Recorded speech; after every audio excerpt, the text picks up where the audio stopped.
sun, searching for a longer day. Assalamualaikum warahmatullahi wabarakatuh. Saya Nurain Hagu dari Universitas Negeri Gorontalo, jurusan Pendidikan Sejarah, tepatnya di Fakultas Ilmu Sosial. Nah, kali ini saya mau menjelaskan tentang negara Ethiopia. Dengan mendengar negara Ethiopia ini, hal apa yang sempat terlintas di pikiran kalian? Atau kalian baru pertama kali mendengar negara Ethiopia? Meski namanya kurang terdengar populer dibandingkan dengan negara lain seperti Mesir, Afrika Selatan, Madagaskar, dan negara-negara lainnya yang ada di Afrika.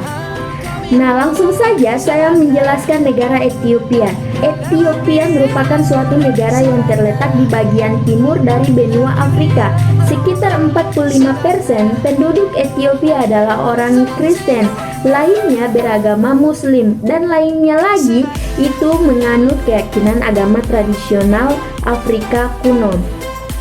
Dalam berbagai peta kuno Yunani dan Romawi, seluruh Afrika sebelah selatan Mesir dan Gurun Sahara ditandai dengan tanda Ethiopia. Hal ini menggambarkan betapa termasuknya Ethiopia pada zaman dahulu. Ethiopia diduga didirikan oleh Bapak Menelik. Beliau adalah anak Raja Salman dan Ratu Saba. Namun, sejarah kuno negeri ini tidak begitu banyak diketahui. Pada abad pertama Masehi, di wilayah ini berdiri kerajaan Aksum tempat dinasti Sulaiman memerintah. Negara Ethiopia merupakan peradaban paling awal sekaligus negara tertua yang ada di dunia. Ethiopia berdiri sebagai pemerintah monarki sejak milenium abad ke-2 sebelum Masehi bersama kerajaan Aksum. Pada 1137 pada abad ke-4, wilayah ini didatangi oleh orang-orang Kristen. Kerajaan Aksum menjadi kekaisaran Ethiopia atau Abyssinia setelah pengaruh Islam masuk pada abad ke-5. Sedangkan Islam memasuki pada abad ke-7 mayoritas orang-orang Yahudi.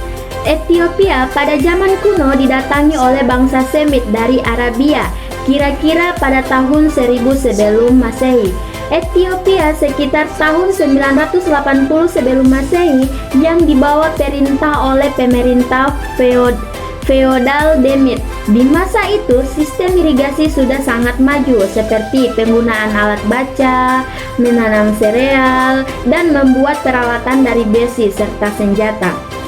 Berdasarkan konstitusi Ethiopia, sistem pemerintahan beribu kota Addis Ababa ini disusun dalam kerangka Republik Federal Parlementer, di mana Perdana Menteri adalah kepala pemerintahan yang dipilih bukan presiden, melainkan partai pemenang pemilu atau partai mayoritas di dalam parlemen. Uniknya, negara Ethiopia adalah salah satu negara yang tidak pernah dijajah oleh bangsa asing. Ethiopia adalah salah satu negara dengan pertumbuhan ekonomi tercepat di dunia dan negara dengan penduduk terbesar kedua di Afrika.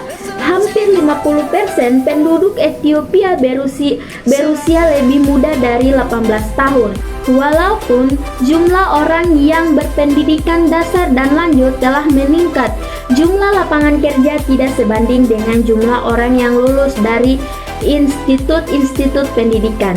Negara ini harus menciptakan ratusan ribu lapangan kerja setiap tahunnya agar tetap sejalan dengan pertumbuhan penduduk. Ethiopia pernah mengalami bencana kekeringan dan kelaparan yang sangat besar yang mengakibatkan 1 juta penduduknya meninggal dan banyak lainnya mengalami berbagai macam penyakit. Salah satunya yaitu penyakit busung lapar. Di bawah pemerintahan Derg yang merupakan suatu kelompok junta militer berhaluan kiri atau komunis dan berhasil menguasai Ethiopia antara tahun 1974 sampai 1987.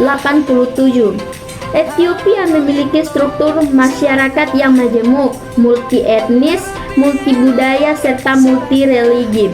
Setidaknya terdapat 84 bahasa daerah. Sebagian besar merupakan paduan bahasa Afroasia. Masyarakat Ethiopia dikenal religius dan aspek keagamaan sangat berpengaruh dalam kehidupan masyarakat sehari-hari. Dalam berkomunikasi, masyarakat Ethiopia dikenal sederhana dalam sikap, bersahaja, dan sangat menghormati mitra bisnis. Gaya bahasa dan cara berkomunikasi umumnya sangat santun dengan nada suara yang halus. Gaya bahasa dan cara berkomunikasi umumnya sangat santun dengan nada suara yang halus. Berbicara dengan nada suara yang keras dipandang sebagai sikap terlalu agresif. Dalam berbicara, orang Ethiopia cenderung tidak konfrontatif dan menghindari dari sikap mempermalukan pihak lain. Historiografi Ethiopia mencangkup disiplin kuno, abad pertengahan, modern awal, dan modern yang mencatat sejarah Ethiopia, termasuk sumber asli dari asing.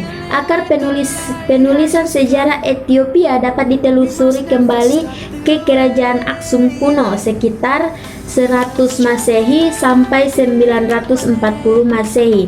Mitologi Kristen menjadi inti dari historiografi Ethiopia abad pertengahan karena karya-karya seperti Ortodoks Kebranagas. Literatur historiografi Ethiopia secara tradisional didominasi oleh teologi Kristen dan kronologi Alkitab. Ada juga pengaruh yang cukup besar dari elemen Muslim, Pangan, dan asing dari dalam tanduk Afrika dan sekitarnya. Hubungan diplomatik dengan susunan Kristen didirikan pada era Romawi di bawah Raja Kristen pertama di Ethiopia, Ejana dari Aksum, pada abad keempat Masehi dan diperbaharui pada abad pertengahan akhir dengan kedutaan besar melakukan perjalanan Eropa abad pertengahan.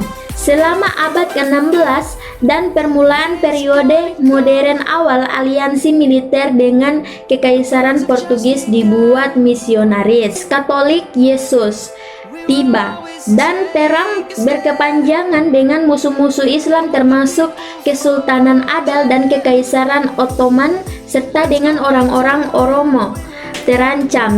Historiografi Ethiopia modern dikembangkan secara lokal oleh penduduk asli Ethiopia serta oleh sejarawan asing, terutama Hiob Ludolf pada 1624 sampai 1704, orientalis Jerman yang oleh sejarawan Inggris Edward Ullendorff pada tahun 1920 sampai 2011, dianggap sebagai pendiri studi Ethiopia.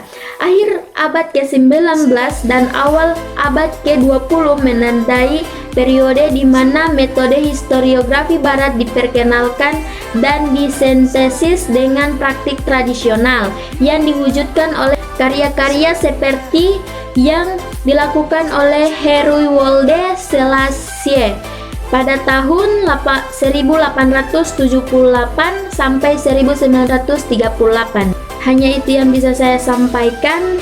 Jika ada salah kata, mohon dimaafkan. Wabillahi taufiq wal hidayah. Wassalamualaikum warahmatullahi wabarakatuh.